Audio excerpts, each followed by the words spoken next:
So we are going to discuss about SQL Server Database Administrator.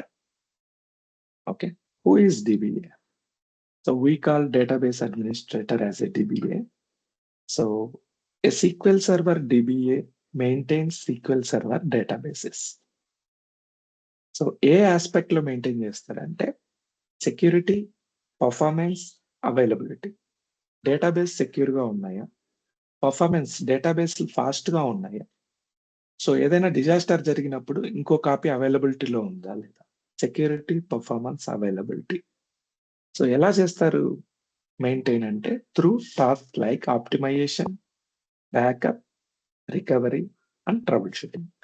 Optimisation అంటే performance fast గా ఉండడానికి మనం ఎంత ఆప్టిమైజ్ చేయొచ్చు, రికవరీ అవైలబిలిటీ, బ్యాకప్ బ్యాకప్ అంటే ఒక కాపీ ఎలా మెయింటైన్ చేస్తాం, ఒక కాపీ మెయింటైన్ చేస్తాం. సో రికవరీ ఏదైనా డిజాస్టర్ జరిగినప్పుడు ఆ కాపీ నుంచి మళ్ళీ డేటాబేస్ ని తీసుకొని వస్తాం. అండ్ ట్రబుల్ షూటింగ్ ఏదైనా ఇష్యూ వచ్చినప్పుడు ట్రబుల్ షూటింగ్. ఇవన్నీ database administrator works. So database administrator ఏం చేస్తారంటే డేటాబేస్ లను మెయింటైన్ చేస్తారు. ఎలా మెయింటైన్ చేస్తారంటే దాని సెక్యూరిటీ, పర్ఫార్మెన్స్, అవైలబిలిటీని మెయింటైన్ చేస్తారు through optimization, backup, recovery.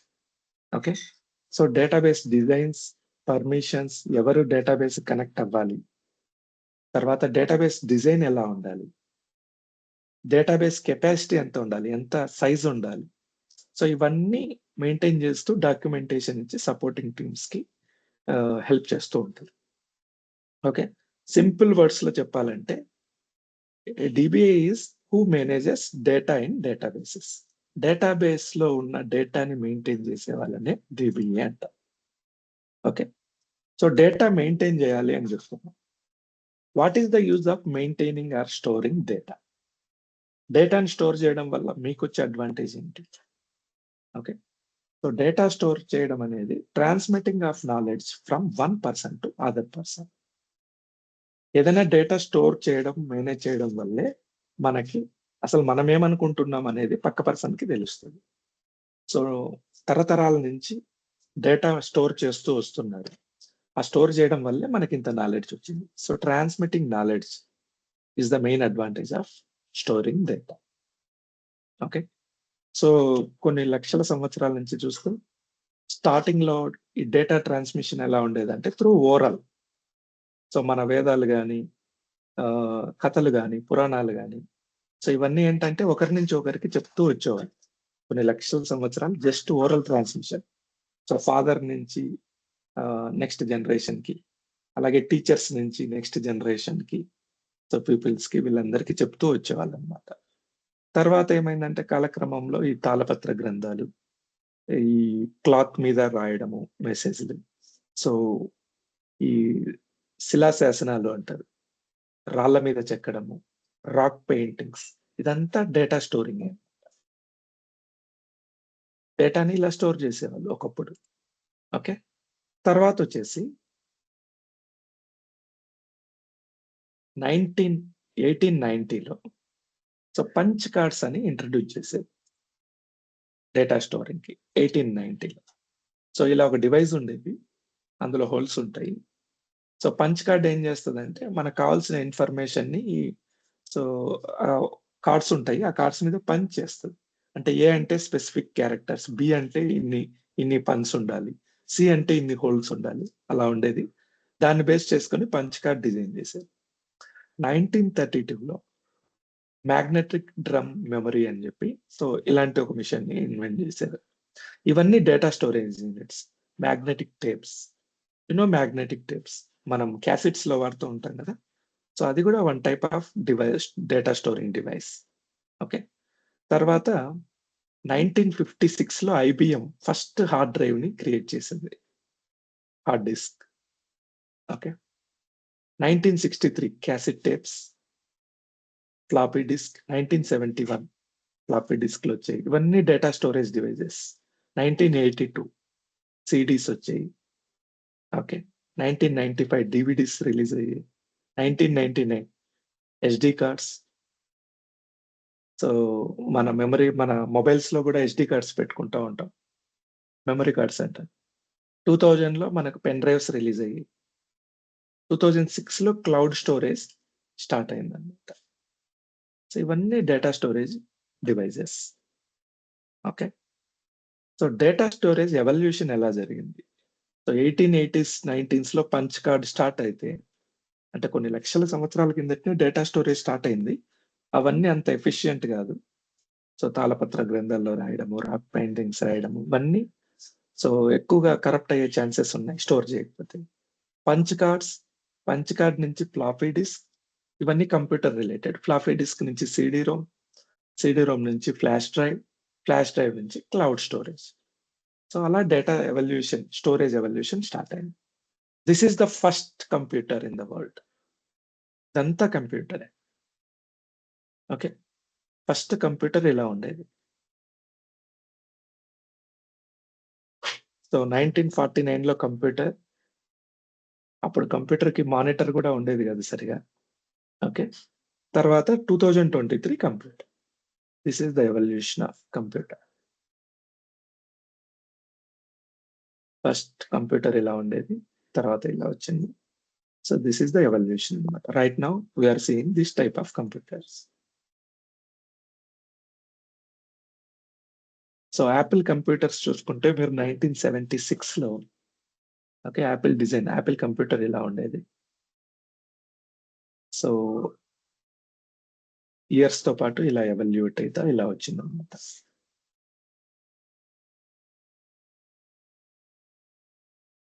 So కంప్యూటర్‌లో మనకు ఒక ఆపరేటింగ్ సిస్టమ్ కావాలి. Okay. Right now we are talking about Microsoft Windows operating system. So Windows operating system అనేది 1985లో ఇంట్రొడ్యూస్ అయింది. Windows 1. So right now we are using Windows 11. So evolution of Windows operating system is like this. So most of the people remember XP version, Windows XP. Okay. So I started seeing Windows 3.1 also. I didn't remember Windows 1. So Windows 3.1 I have seen, 95 also seen. So XP most of the people seen. 2006 Vista, Windows 7. These versions are also popular. Windows 7 is more popular version compared to Vista. Then Windows 8 came, 10 came, 10 Pro came. Now 11 is going operating system. Okay. So data గురించి మాట్లాడుకుంటా ఉన్నాం కదా.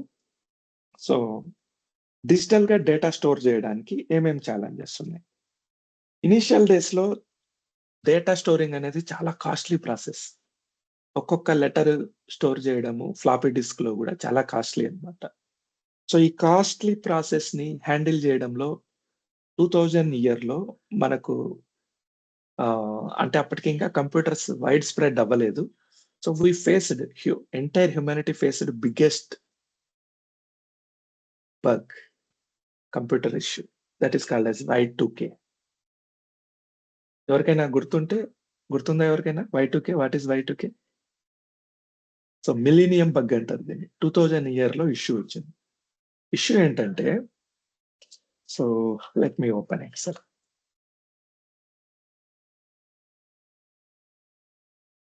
So storage is చాలా costly affair అన్నమాట ఆ టైంలో. 1950s, 40s ఆ టైంలో.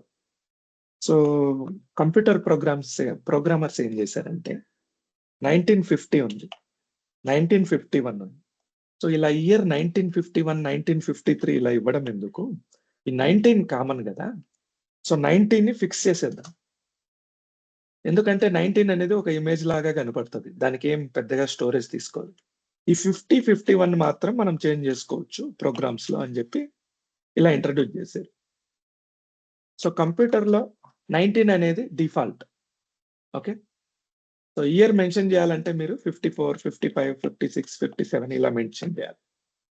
సో అలా 90s వరకు వచ్చేసరికి వాళ్ళకి ఇష్యూ అర్థమైపోయింది. ఇష్యూ ఏంటంటే 90, 19, 90. ఓకే.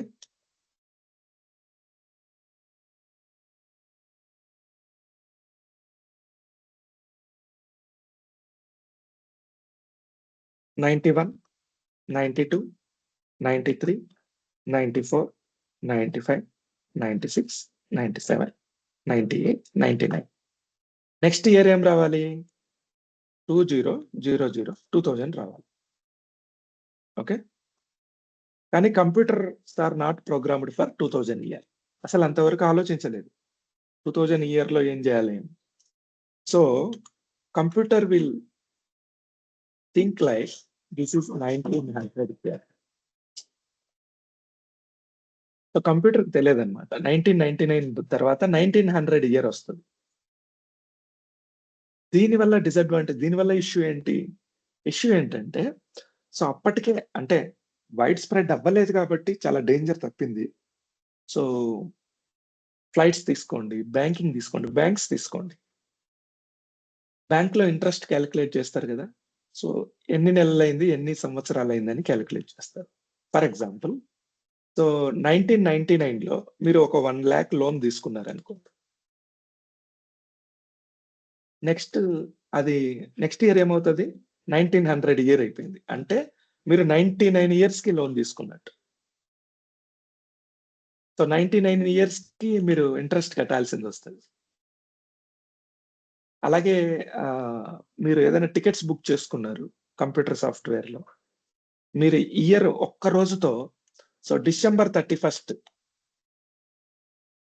ఓకే. 1999 మీరు టికెట్ బుక్ చేశారు. నెక్స్ట్ డే ఏమైంది? జనవరి 1 1900 అయింది. సో, 100 ఇయర్స్ బ్యాక్ మీరు టికెట్ బుక్ చేసుకున్నట్టు. సో, చాలా ఇండస్ట్రీస్ ఎఫెక్ట్ అయ్యాయి ఆ టైంలో. వరల్డ్ వైడ్ చాలా నష్టం గూడా వచ్చింది. అంటే కాకపోతే ఏంటంటే కంప్యూటర్ స్ప్రెడ్డింగ్ అంత లేదు గాబట్టి కొంత బయటపడగలిగాము. ఓకే. ఇలాంటి సిట్యుయేషన్ ఇప్పుడొస్తే మాత్రం కొన్ని లక్షల కోట్లు లాస్ అవుతాం. ఆల్రెడీ లాస్ట్ వీక్ ఇలాంటి ఇష్యూనే ఒకటొచ్చింది. Okay. So, banks, health, hospitals, okay. Transportation, flights ఇవన్నీ ఎఫెక్ట్ అయినాయి అప్పుడు. సో, 1990 31 డిసెంబర్ 99 తర్వాత 1900 ఇయర్ వచ్చిన బోర్డ్ ఇది. ఏదో లాంగ్వేజ్‌లో చూపిస్తున్నారు ఇక్కడ. సో, దీనివల్ల స్కూల్స్, షాపింగ్ మాల్స్ ఇవన్నీ ఎఫెక్ట్ అయ్యాయి. సో, సేమ్ ఇష్యూ మనకు 1 వీక్ బ్యాక్ వచ్చింది.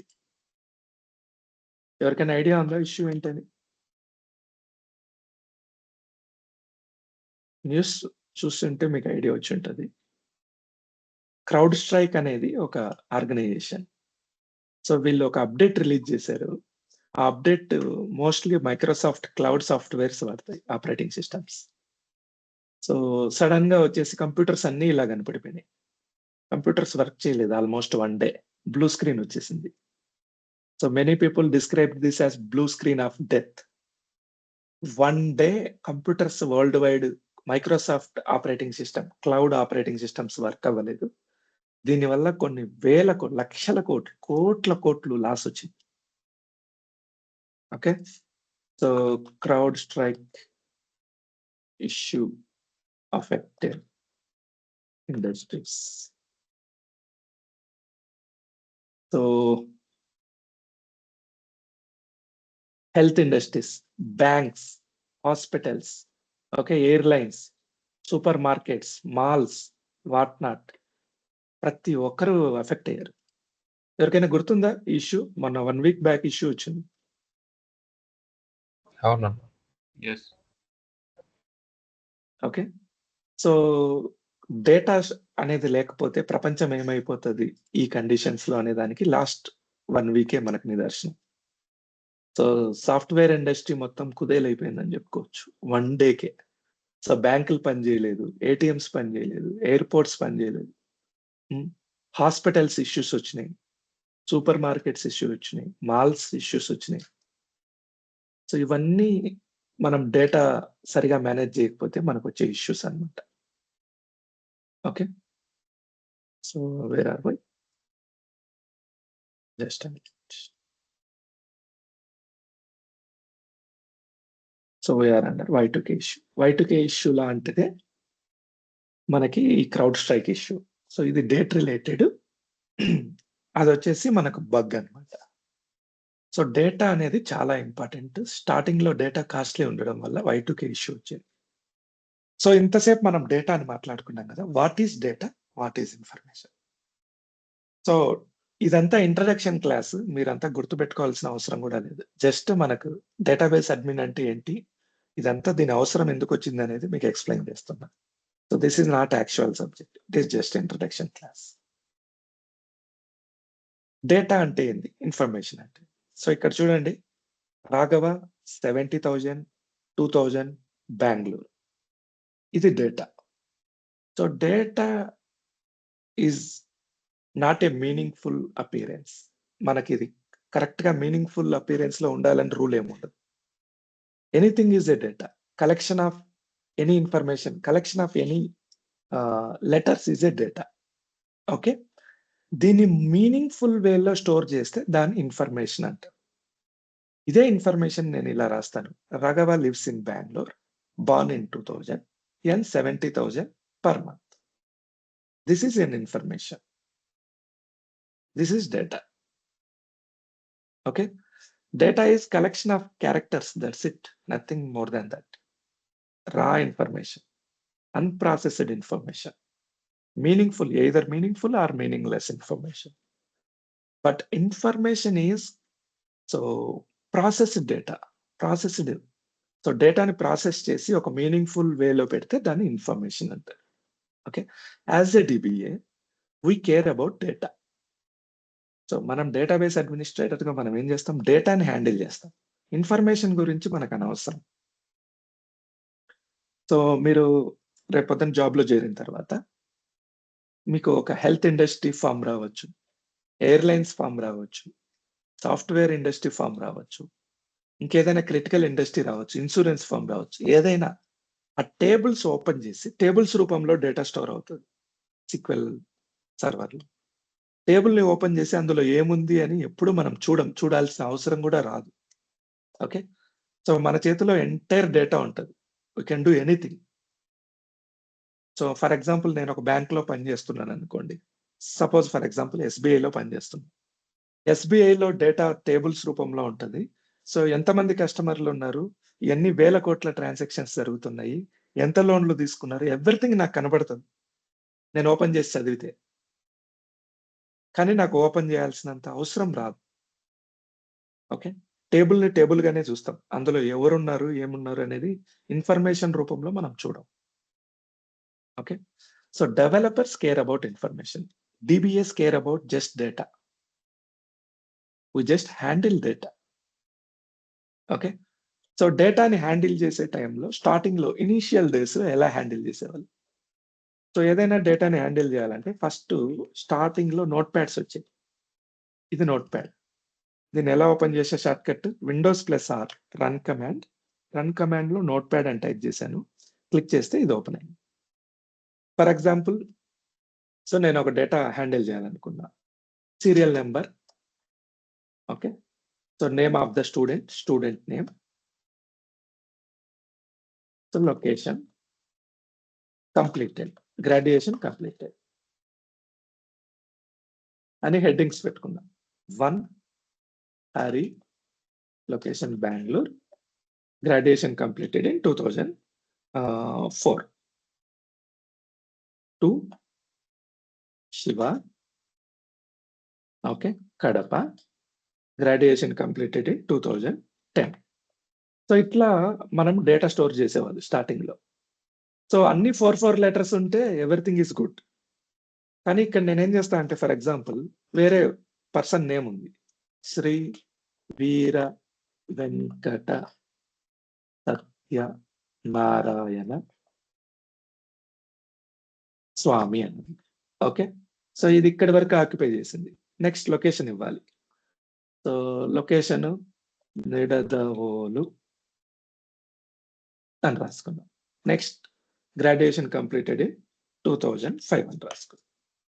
సో ఇట్లా హ్యాండిలింగ్ చాలా కష్టం అయిపోతది. నేమ్ ఎక్కడుంది? లొకేషన్ ఎక్కడుంది? గ్రాడ్యుయేషన్.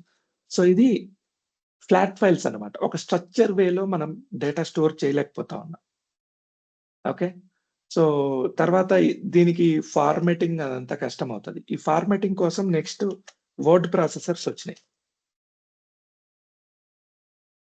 సో వర్డ్‌లో కొంత డేటా స్టోర్ చేసేవాళ్ళు. దీంట్లో కూడా సేమ్ ఆర్గనైజ్డ్ వేలో వచ్చేది కాదు. తర్వాత స్ప్రెడ్ షీట్స్ వచ్చినాయి. స్ప్రెడ్ షీట్‌లో ఏందంటే కొంతవరకు బెటర్ అన్నమాట. సో ఇవన్నీ మనకు సెల్స్ ఉంటాయి. Serial number, name, location. ఒక టేబుల్ ఫామ్ లో మనము స్టోర్ చేసుకోవచ్చు.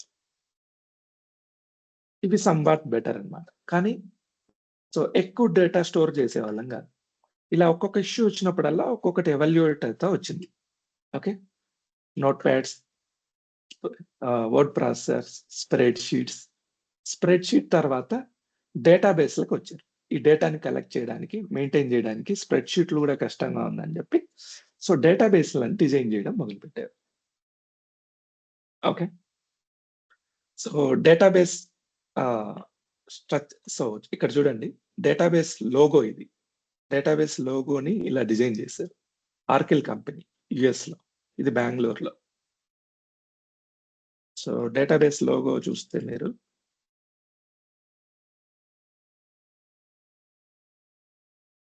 This is database logo. Okay. డేటాబేస్‌ని ఇలా చూపిస్తారు. ఈ డేటాబేస్‌లు వచ్చాయన్నమాట. What is database? Okay. Database is collection of logically related records. So, ఒకదానికొకటి కనెక్షన్ ఉన్నటువంటి, ఫర్ ఎగ్జాంపుల్ ఇక్కడ ఒక రికార్డ్ తీసుకున్నాం. 1 హరి బెంగుళూరు. సో, రోని డేటాబేస్ లాంగ్వేజ్‌లో రికార్డ్ అంటారు. We call it record. Okay. కాలమ్‌ని వి కాల్ ఇట్ అట్రిబ్యూట్. ఒక రికార్డ్‌లో ఉన్న ఇన్ఫర్మేషన్ మొత్తం related information. This is regarding Hari information. Hari serial number, Hari name, Hari location. రికార్డ్‌లో ఉన్న డేటా మొత్తం రిలేటెడ్ ఉంటుంది. అలా రిలేటెడ్ ఇన్ఫర్మేషన్‌ని స్టోర్ చేయడాన్ని డేటాబేస్ అంటారు. ఓకే. ఫస్ట్ లెటర్స్ రాసాము. Word processors, spreadsheets, access అనేది ఒక సింపుల్ డేటాబేస్ ఎంఎస్ యాక్సెస్. తర్వాత సీక్వెల్ సర్వర్ ఇలా ఎవల్యూట్ అయింది. ఓకే. సో, తర్వాత ఏమంటారంటే డీబీఎంఎస్ అన్నారు. What is DBMS? Database management system. Database ఉంది. ఆ డేటాబేస్‌ని మేనేజ్ చేయడానికి ఒక database management system. This is nothing but a program. ఓ ప్రోగ్రామ్ రాశారు డేటాని మేనేజ్ చేయడానికి. దాన్ని డీబీఎంఎస్ అంటారు. DBMS, this is DBMS. This is data. Okay. డేటాబేస్‌లు ఇవన్నీ డేటాబేస్‌లు. డేటాబేస్‌లన్నీ ఒక స్టోరేజ్ ఏరియాలో పెట్టాను. సో, ఓ పర్సన్ గాని user means person or application or other DBMS, anything can connect to DBMS, can access data. ఈ DBMS will act like mediator between person and data. This is data, this is person. This is mediator. Okay. DBMS అనేది ఏంటంటే ఒక mediator గా ఉంటుంది. Any person can connect to DBMS and can get what ever data he want from storage.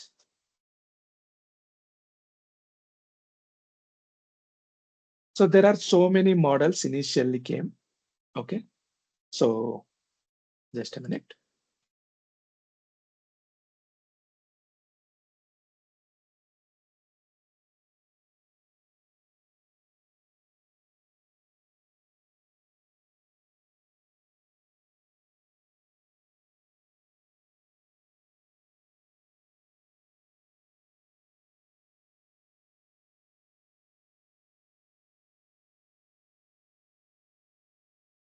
Database ని create చేసాం. Am I audible? నేను మాట్లాడేది వినిపిస్తుందా? Yes, Hari. ఓకే. డేటాబేస్‌లను క్రియేట్ చేసేటప్పుడు there were so many models. డేటాని ఎలా క్రియేట్ చేయాలి అనడానికి కొన్ని మోడల్స్ క్రియేట్ చేశారు. ఫర్ ఎగ్జాంపుల్ మనం డేటాని, ఫర్ ఎగ్జాంపుల్ ఇది ఒక షూ మార్ట్ అనుకోండి. ఓకే. షూ మార్ట్‌లో డేటాని ఈ విధంగా డిజైన్ చేయొచ్చు. Men, women. మెన్ షూస్‌లో okay. Kids. Okay. Adults. Okay.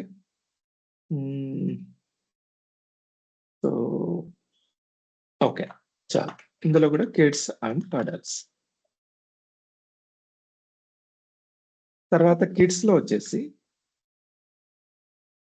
ఇలా పెట్టుకోండి.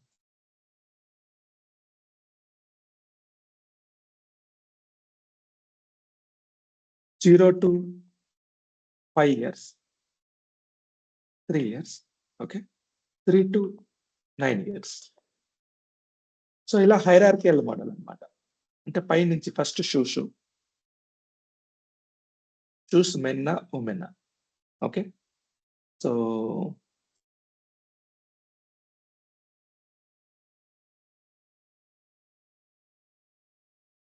This is called as hierarchical model, okay. తర్వాత వచ్చేసి మెన్ లో 2 types, కిడ్సా, అడల్ట్సా. ఇలా స్టోర్ చేసే మోడల్ని హైరార్కియల్ మోడల్ అంటారు, ఓకే.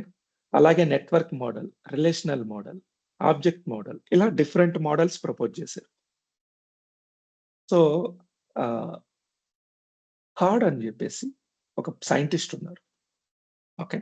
సో ఆయన కొన్ని రూల్స్ ని పాచులేట్స్ అంటారు. సో కొన్ని రూల్స్ ని డిజైన్ చేశారు, 12 రూల్స్ ని. ఆ రూల్స్ ప్రకారం, so what is card rules అని మీరు నెట్ లో కొడితే వస్తుంది. సో ఆ రూల్స్ ప్రకారం రిలేషనల్ డేటాబేస్ మోడల్లో మనం బెస్ట్ వేలో స్టోర్ చేయొచ్చు డేటా అనేది ఇంట్రడ్యూస్ చేశారు. సో రిలేషనల్ మోడల్లో మనకి ఇప్పుడు అన్ని రకాల డేటాబేస్లు whatever we have all converted into relational model. Relational మోడల్లో ఏముంటుందంటే రోస్ ఉంటాయి. రోస్ ని ఏమంటారు? రికార్డ్స్ అంటారు. So another word is tuples. Columns ని అట్రిబ్యూట్స్ అంటారు. సో ఒక టేబుల్ నుంచి ఇంకో టేబుల్ కి రిలేషన్ ఉంటుంది. See this is customer table, this is sales order table, this is sales order detail table. There are 3 tables here. ఈ టేబుల్లో customer ID ఉంది కదా, ఈ కస్టమర్ ఐడి ఈ టేబుల్లో కూడా కస్టమర్ ఐడి ఉంది ఇక్కడ. సో ఈ కస్టమర్ ఐడి రిలేటెడ్, ఓకే. ఇక్కడ సేల్స్ ఆర్డర్ ఐడి ఉంది కదా, ఈ sales order ID related. Each and every table related ఉంటాయి. సో ఈ మోడల్లో మనం స్టోర్ చేస్తే డేటాబేస్ ని దాన్ని రిలేషనల్ మోడల్ అంటారు, ఓకే. సో ఇప్పటి వరకు మనము జస్ట్ డేటాబేస్ ఎలా డిజైన్ అయింది ఫస్ట్ నుంచి అనేది తెలుసుకున్నాం. సో సీక్వెల్ సర్వర్ ఎలా ఇంట్రడ్యూస్ అయింది అనేది ఇప్పుడు మనం తెలుసుకుందాం. సో ఇదంతా 1985 లో స్టార్ట్ అయింది. సో మైక్రోసాఫ్ట్ ఉంది కదా, సో మైక్రోసాఫ్ట్ ఐబిఎం కంపెనీతో కలిసింది. అప్పటికి ఐబిఎం అనేది చాలా powerful company, Microsoft is a small company. So Microsoft IBM ని కలిసి ఒక జాయింట్ వెంచర్ అనౌన్స్ చేసింది. ఆ జాయింట్ వెంచర్ ఏంటంటే మైక్రోసాఫ్ట్ దగ్గర డిస్క్ ఆపరేటింగ్ సిస్టమ్, డాస్ అని ఒక ఆపరేటింగ్ సిస్టమ్ ఉంది. సో ఐబిఎం వాళ్ళు కూడా ఆపరేటింగ్ సిస్టమ్ డెవలప్ చేయాలనుకుంటున్నారు. దానికి OS2 అని పేరు పెట్టారు. ఈ OS2ని డాస్ కంటే బాగా తయారు చేయాలి. సో కంబైన్డ్ గా తయారు చేయాలి. MS DOS కి నెక్స్ట్ వర్షన్ గా ఉండాలి OS2 అని డిజైన్ చేయడానికి 2 జాయింట్ వెంచర్ స్టార్ట్ చేశారు, okay. So joint venture start చేసిన తర్వాత నెక్స్ట్ ఏమైందంటే 87లో, సో 87లో అనౌన్స్ చేశారు OS2ని. సో 87లో ఏం చేశారంటే అనౌన్స్ చేసిన తర్వాత ఐబిఎం అనేది ఒక డిఫరెంట్ పని చేసింది. సో మీరు ఎవరైతే OS2ని కొంటారో వాళ్ళకి DB2 అనేది ఏంటంటే ఒక డేటాబేస్ సీక్వెల్ సర్వర్ లాగా ఒక డేటాబేస్ మేనేజ్మెంట్ సిస్టమ్ అప్పట్లో 87 ఆ టైంలో. సో ఎవరైతే మా దగ్గర ఆపరేటింగ్ సిస్టమ్ కొంటారో వాళ్ళకి ఇన్బిల్ట్ DB2 సాఫ్ట్వేర్ ఇస్తామని అనౌన్స్ చేసింది. సో అది ఎవరికి అనౌన్స్ చేసింది? అది ఓన్లీ ఐబిఎం కస్టమర్స్ కి మాత్రమే, మైక్రోసాఫ్ట్ కస్టమర్స్ కాదు, ఓకే. సో అది మైక్రోసాఫ్ట్ కి పెద్ద దెబ్బ అయిందనమాట. సో మైక్రోసాఫ్ట్ కి నచ్చలేదు ఆ ఇష్యూ, ఓకే. 87లో అప్పుడేమైంది, 87లోనే యూనిక్స్ అనే ఆపరేటింగ్ సిస్టమ్, ఓకే, సైబేస్ అని ఒక కంపెనీ, ఓకే. సైబెక్స్ అనే కంపెనీ యూనిక్స్ అనే ఆపరేటింగ్ సిస్టమ్ కి ఫస్ట్ టైం సీక్వెల్ సర్వర్ ని తయారు చేసింది. సీక్వెల్ సర్వర్ ఫస్ట్ తయారు చేసింది ఎవరు? Sybase. Sybase is the original company. So Microsoft అక్కడ చీటింగ్ అయింది కదా. సో మైక్రోసాఫ్ట్ కి ఏమనిపించిందంటే ఐబిఎం దగ్గర ఒక డేటాబేస్ మేనేజ్మెంట్ టూల్ ఉంది, నాకు కూడా ఒక సాఫ్ట్వేర్ కావాలని వెంటనే నెక్స్ట్ 1987లో సైబేస్ దగ్గరికి వచ్చి జాయింట్ వెంచర్ అనౌన్స్ చేస్తుంది. సో మైక్రోసాఫ్ట్ సైబేస్ తో కలిసి ఓకే, ఆపరేటింగ్ సిస్టమ్ నా దగ్గర ఒక ఆపరేటింగ్ సిస్టమ్ ఉంది, సో నీ సిక్వెల్ సర్వర్ అనేది నాకు ఇవ్వు, మన ఇద్దరం కలిసి వర్క్ చేస్తామని 1987లో స్టార్ట్ చేశారు. ఓకే, 1988లో సైబేస్ కి మైక్రోసాఫ్ట్ కి కలిసి ఆస్ట్రాంటేట్ అని ఇంకో కంపెనీ యాడ్ అయింది. So this is not technical company, it is a just marketing company. ఈ రెండు తయారు చేసిన ప్రోడక్ట్ ని ఇది మార్కెటింగ్ చేస్తుంది. సో ఈ మూడు కలిపి 1988లో OS2 ఆపరేటింగ్ సిస్టమ్ కి సిక్వెల్ సర్వర్ ని పోర్ట్ చేసింది. అంతకు ముందు అది యూనిక్స్ ఆపరేటింగ్ సిస్టమ్ ఉండేది. So OS2 operating system. What is OS2? It is extended version of MS-DOS. MS-DOS is Microsoft product. Okay, so 88లో సీక్వెల్ సర్వర్ ని OS2 కి పోర్ట్ చేసేయి. 89లో first time SQL server 1.0 release చేశారు ఈ మూడు కంపెనీలు కలిపి. ఆస్ట్రాంటేట్, మైక్రోసాఫ్ట్, ఓకే, సైబేస్, ఈ మూడు కంపెనీలు కలిపి సీక్వెల్ సర్వర్ ని 1.0 1989లో OS2 కి పోర్ట్ చేశారు. OS2 is operating system. తర్వాత OS2 నుంచి direct Windows operating system develop చేసుకుంది మైక్రోసాఫ్ట్. ఈ ఆపరేటింగ్ సిస్టమ్ కి 1.1 ని రిలీజ్ చేశారు. సో అదే టైంలో 90s ఆస్ట్రాంటేట్ ఏమనుకునిందంటే ఓకే, నేను టెక్నికల్ కాదు, ఇది నాకు సంబంధించింది కాదు, నేను దీంట్లో ఉండడం కూడా వేస్ట్ అని ఇది బయటకు వచ్చేసింది మార్కెటింగ్ కంపెనీ. సో 91లో ఇంకా ఐబిఎంతో వర్క్ అయిపోయింది, పని అయిపోయింది కదా, ఈ ఐబిఎం నన్ను చీట్ చేసింది అని చెప్పి సో జాయింట్ డెవలప్మెంట్ ఎండ్ చేసుకొని మైక్రోసాఫ్ట్ బయటకు వచ్చేస్తుంది. ఇంకా తర్వాత డెవలప్మెంట్ 92లో నెక్స్ట్ వర్షన్ రిలీజ్ అయింది. 93లో కూడా next version operating system release అయింది. దానికి సైబేస్ న్యూ వర్షన్ సిక్వెల్ సర్వర్ ని 4.2 రిలీజ్ చేస్తారు. 94లో మైక్రోసాఫ్ట్ ఏం చేస్తుంది అంటే ఐబిఎం చేసిన పని ఇది కూడా చేస్తారు. సో సైబేస్ దగ్గర ఉన్న సిక్వెల్ సర్వర్ కోడ్ అంతా తీసేసుకొని ఇది ఓన్ గా డెవలప్ చేసేసుకొని దాని కాంట్రాక్ట్ టైం అయిపోయిన తర్వాత ఓకే, నీ పని నువ్వు చేసుకో, నా పని నేను చేసుకుంటా అని చెప్పేస్తా. సో మైక్రోసాఫ్ట్ సిక్వెల్ సర్వర్ ని విండోస్ కోసం డెవలప్ చేసింది. సైబేస్ ని ఏం చేస్తుంది అంటే నువ్వు యూనిక్స్ లో ఉన్నావు కదా, నువ్వు యూనిక్స్ లోనే డెవలప్ చేసుకో, సో కాంట్రాక్ట్ అయిపోయింది, ఇంకా నీతో నాకు పని లేదన్నట్టుగా కాంట్రాక్ట్ క్లోజ్ చేసుకుంటుంది Microsoft. This is the story of SQL server. Okay, so all it started in 1987 by Sybase SQL server. Okay, so Microsoft 88లో సైబేస్ దగ్గరికి వచ్చింది. Right now so SQL server became Microsoft product. So 89లో 1.0 release చేశారు OS2 కి. First Windows operating system కి 4.2.1 release చేశారు sequel server. ఎప్పుడు? 93లో. So 2005 నుంచి గుర్తుపెట్టుకోండి. 2005లో SQL server 2005 it is released in 2006 January. 2005లోనే రిలీజ్ అవ్వాలి, మిస్ మ్యాచ్ అయిపోయింది. సో 2005 నుంచి వెరీ ఫేమస్ అయిపోయింది సిక్వెల్ సర్వర్. 2005 వరకు పెద్దగా ఎవరికి తెలియదు. అప్పట్లో ఆర్కిల్ డేటాబేస్ చాలా ఫేమస్ అన్నమాట. డేటాబేస్ అంటే ఆర్కిల్. 2005 నుంచి మైక్రోసాఫ్ట్ సిక్వెల్ సర్వర్ ఎంత ఫేమస్ అయిందంటే వరల్డ్‌లో టాప్ అయిపోయింది. రైట్ నౌ టాప్ 3 డేటాబేసెస్ తీసుకుంటే ఎప్పటికీ సిక్వెల్ సర్వర్, ఆర్కిల్ డేటాబేస్ కంపల్సరీగా ఉంటుంది. తర్వాత డిఫరెంట్ డేటాబేస్లు ఉన్నాయి. సో 2005, 2008 అంటే ఎవ్రీ 2 ఇయర్స్ కి ఒక వర్షన్ రిలీజ్ చేస్తా వచ్చిన. Right now we are using 2022. It is released in 2022 version 22. Okay, so 2 years back 19 వచ్చింది, 19 ఇయర్లు. 2 ఇయర్స్ బ్యాక్ 17 వచ్చింది, 17 ఇయర్లు. ఓకే, తర్వాత 1 ఇయర్కే రిలీజ్ చేశారు 16లో. 2 years back 2014, 2 years back 2012, 2 years back 2010 రావాలి. ఆ 10కే పేరు 2008 రిలీజ్ 2 అని పేరు పెట్టారనమాట. ఇది 2010లో రిలీజ్ అయింది, 2008 R2 అంటారు. ఇంకో 2 ఇయర్స్ బ్యాక్ 8.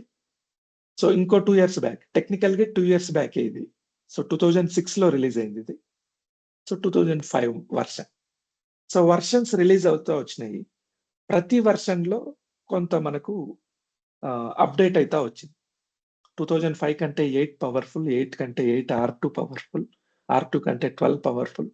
వర్షన్ చేంజ్ అయ్యే కొద్దీ అప్డేట్ అయితా వచ్చాయి. ఓకే. 2010లో క్లౌడ్ వర్షన్, యాజూర్ అంటారు. మైక్రోసాఫ్ట్ యాజూర్. క్లౌడ్ వర్షన్ రిలీజ్ చేశారు 2010. యాజూర్ సీక్వెల్ డేటాబేస్. సో ఈ వర్షన్ నేమ్స్ అన్నీ మీకు పోను పోను గుర్తొస్తాయి. ఐడియా వస్తాయి ప్రాక్టీస్ చేసే కొద్దీ. ఓకే. సో 2021 రిపోర్ట్ ప్రకారం క్లౌడ్‌లో, ఓకే, నార్మల్ సీక్వెల్ సర్వర్‌లో ఇప్పటికీ సీక్వెల్ సర్వరే టాపు. క్లౌడ్‌లో చూసుకుంటే 2021లో అమెజాన్ వెబ్ సర్వీసెస్, ఓకే, ఇది క్లౌడ్ అన్నమాట. అంటే మనము ఇక్కడ డేటాబేస్ గురించి మాట్లాడట్లేదు. క్లౌడ్ ప్లాట్‌ఫార్మ్ మాట్లాడుతున్నాం. ఏడబ్ల్యూఎస్ టాప్‌లో ఉంది 2021లో. దాని పక్కనే మైక్రోసాఫ్ట్ ఉంది యాజూర్. సో క్లౌడ్‌లో గూడా ఈ sequel server, Microsoft cloud popular అయింది కాబట్టి క్లౌడ్‌లో గూడా సీక్వెల్ సర్వర్ పాపులర్ అయింది. Okay. So now come to SQL Server. What is SQL Server? SQL Server is a database management system, DBMS. ముందు ఆర్ తగిలించిన. ఆర్ అంటే ఏంది? Relational database management system. Relational అంటే ఏంది? ఒక టేబుల్‌కి ఇంకొక టేబుల్‌కి కనెక్టివిటీ ఉంటది. Okay. SQL Server is an RDBMS developed by Microsoft. So అంతవరకు తెలుసుకోండి చాలు. సో ప్రైమరీ ఫంక్షన్ ఏంటంటే స్టోరింగ్ అండ్ రిట్రైవింగ్ డేటా. డేటాని స్టోర్ చేసుకోవడము, అవసరమైనప్పుడు మళ్ళీ తీసుకోవడం. That is the function of SQL Server. Okay. So SQL సర్వర్‌ని ఎవరు వాడతారు? There are 3 type of persons. Admins, developers, stake holders. Admins అంటే మనం, DBS. సో అడ్మిన్స్ ఏం చేస్తారు? Manages data. Data structure design చేస్తారు. డేటా ఎలా స్టోర్ చేయాలి ఇవన్నీ ప్లాన్ చేసేది అడ్మిన్స్. మనం డిజైన్ చేసిన ఆ స్ట్రక్చర్‌ని డెవలప్ చేసేది. అంటే మాకు ఆ డేటాని బేస్ చేసుకొని రిపోర్ట్స్ తయారు చేయడము, ఏదైనా యాప్ తయారు చేయడము, ఇవన్నీ డెవలపర్స్ చూస్తారు. కోడింగ్ రాస్తారు. సో వీళ్ళు తయారు చేసిన కోడింగ్‌ని, రిపోర్ట్స్‌ని బేస్ చేసుకొని స్టేక్ హోల్డర్స్. స్టేక్ హోల్డర్స్ అంటే ఎవరు? సో బిజినెస్ ఎవరైతే రన్ చేస్తున్నారో వాళ్ళు. ఓకే. సో వాళ్ళు యూజ్ చేస్తారు SQL server. So what are the components of SQL server? SQL server have 4 components. One is SSDS. Okay, this is SSCAS. Let me change this.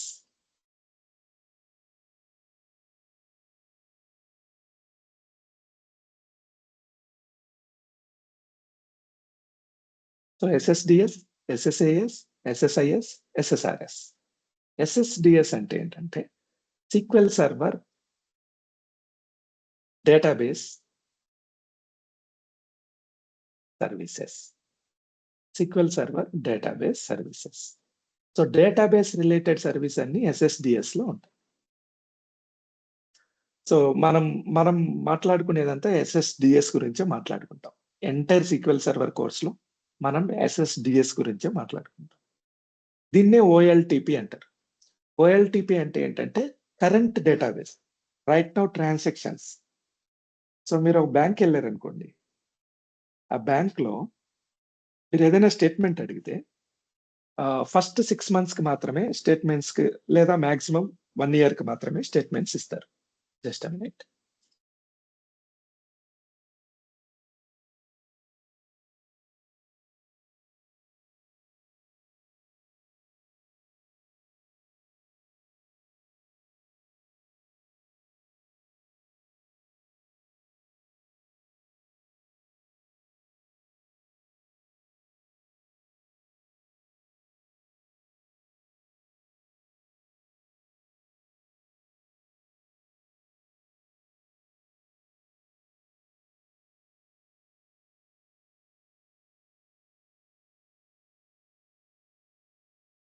So first 6 months, maximum 6 months మాత్రమే మీకు ట్రా account statement ఇస్తారు. లేదా మీరు mobile యాప్లోకి వెళ్ళారనుకోండి, maximum ఒక 30 transactions 40 transactions కనపడతాయి. So మీకు డీటెయిల్ స్టేట్మెంట్ కావాలంటే వాళ్ళు ఒక రోజు ఆగి రమ్మని చెప్తారు. అదే ఇంటర్నెట్ బ్యాంకింగ్ అయితే 1 అవర్ తర్వాతనో, హాఫ్ అన్ అవర్ తర్వాతనో తీసుకోమని చెప్తారు. సో మీరు 2 years bank statement, 5 years bank statement అడిగితే వాళ్ళ దగ్గర రెడీగా ఉండదు. అది SSAS లో ఉంటుంది, analytical service. Historical data SSAS లో ఉంటుంది. ఓకే, సో హిస్టారికల్ డేటా మీకు కావాలంటే SSAS లోంచి డౌన్లోడ్ చేసుకోవాలి. రన్నింగ్ డేటా కావాలంటే SSDS OLTP లో ఉంటుంది. OLTP online transaction processing, online analytical processing OLAP అంటారు. సో ఇది రన్నింగ్ డేటాబేస్, ఇది హిస్టారికల్ డేటా. ఓకే, SSIS అంటారు. సో SSDS ని SSIS ని కలిపి మనకు కావాల్సిన విధంగా డేటాని మాడిఫై చేసేదాన్ని SSIS అంటారు, ఇంటిగ్రేషన్ సర్వీసెస్.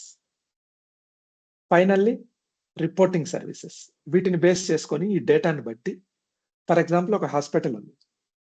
సో ఆ హాస్పిటల్లో లాస్ట్ 5 to 10 ఇయర్స్ డేటా తీసి, సో ఈ హాస్పిటల్కి ఎక్కువ ఏ ప్రాబ్లమ్స్తో పేషెంట్స్ వస్తున్నారు, ఏ ఏరియా నుంచి పేషెంట్స్ వస్తున్నారు, ఓకే, సో ఎలాంటి మెడిసిన్స్ వాడుతున్నాము, ఏ డిసీజ్ కి ఏ మెడిసిన్ వాడితే ఎన్ని రోజుల లోపల క్యూర్ అవుతుంది, ఇలాంటి ఇన్ఫర్మేషన్ మొత్తం రిపోర్ట్స్ అంటారు. ఆ రిపోర్ట్స్ ని బిల్డప్ చేసేదే SSRS. Okay, so sequel server అనేది బ్రెయిన్ అనుకుంటే, ఫర్ ఎగ్జాంపుల్ సీక్వెల్ సర్వర్ అనేది ఒక కంప్యూటర్ అనుకుంటే, CPU అనుకుంటే, SSMS అనేది మానిటర్ లాగా. సో సీక్వెల్ సర్వర్ లో ఏమేం జరుగుతుందో తెలుసుకోవాలంటే మనకి SSMS ఓపెన్ చేయాలి. This is SSMS. అయిపోయింది, ఓన్లీ 2-3 స్లైడ్స్ ఉన్నాయి. ఈరోజు క్లోజ్ చేద్దాము class. Okay, let me open SSMS. Sequel server management studio అంటారు. సీక్వెల్ సర్వర్ లో ఇంటర్నల్ గా ఏం జరుగుతుందో చూడాలంటే we use SQL Server Management Studio. This is considered as monitor of SQL Server. Okay.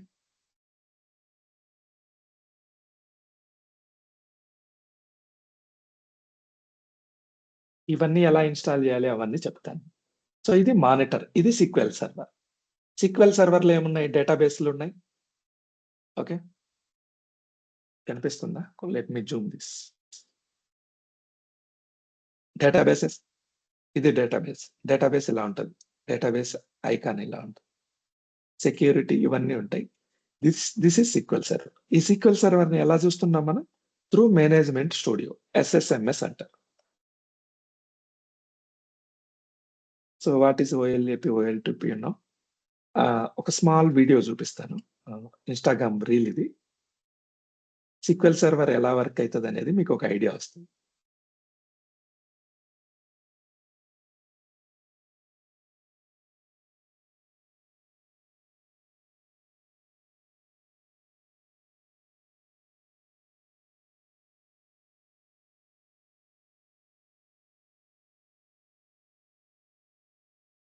Voice వినిపిస్తుందా?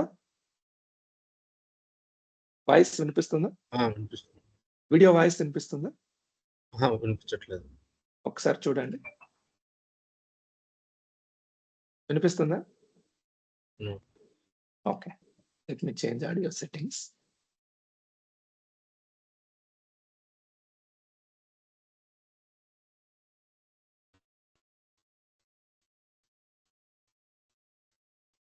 ఇప్పుడు వినిపిస్తుంది చూడండి, వినిపిస్తుందా? వాయిస్ వినిపిస్తుందా? లేదన్నా.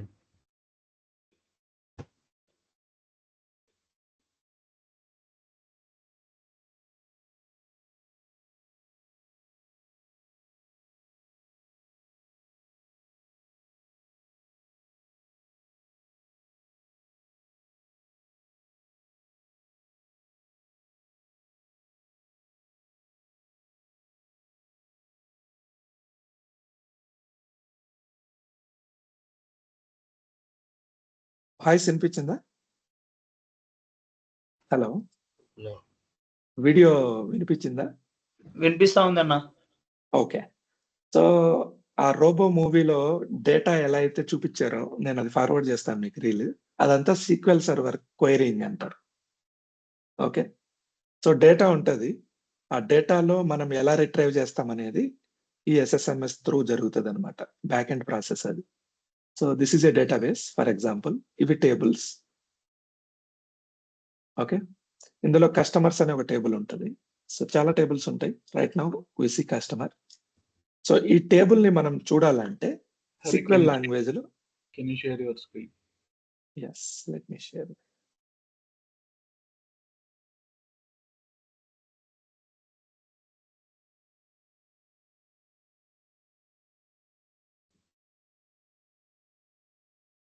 So this is customer table. ఇందులో ఏముందో చూడాలంటే మనం ఏం చేస్తామంటే select star from customers. Customer table నుంచి ఓకే. సో కస్టమర్ టేబుల్‌లో ఏముందో అదంతా సెలెక్ట్ చేయండి అని చెప్తున్నాం. దీన్ని ఎగ్జిక్యూట్ చేస్తే ఇది ఎగ్జిక్యూట్ బటన్. సో ఆ కస్టమర్ టేబుల్‌లో ఉన్న ఇన్ఫర్మేషన్ మొత్తం వస్తది మనకి. ఆ వీడియోలో అదే ఉంటది. నేను రీల్ షేర్ చేస్తా మీకు. సో రోబో మూవీలో ఏం జరుగుతదంటే జనరల్‌గా అదే తను బార్బర్ షాప్‌కెళ్తాడు. ఒక టెలిఫోన్ డైరెక్టరీని స్కాన్ చేస్తారు. నా పేరు చెప్తాను. నా ఫోన్ నంబర్ చెప్పంటే ఓకే. చెప్పు అంటాడు. సెలెక్ట్ స్టార్ ఫ్రమ్ కస్టమర్ అనేది ఎగ్జిక్యూట్ చేస్తాడు. దాంట్లో ఆ టేబుల్‌లో. సో అది ఎలా ఎగ్జిక్యూట్ చేస్తారు ఏందనేది ఫన్నీ వేలో చూపించారు. ఓకే. పోను పోను మనం ఈ క్వెరీస్ అవన్నీ పెద్దగా క్వెరీస్ అక్కర్లేదు. సింపుల్ కమాండ్స్ 2, 3 మనకు అవసరం అవుతాయి. సో అవి మనం తెలుసుకుందాం. Okay. So what else is there? This is about SQL Server introduction. Anybody have any doubts here?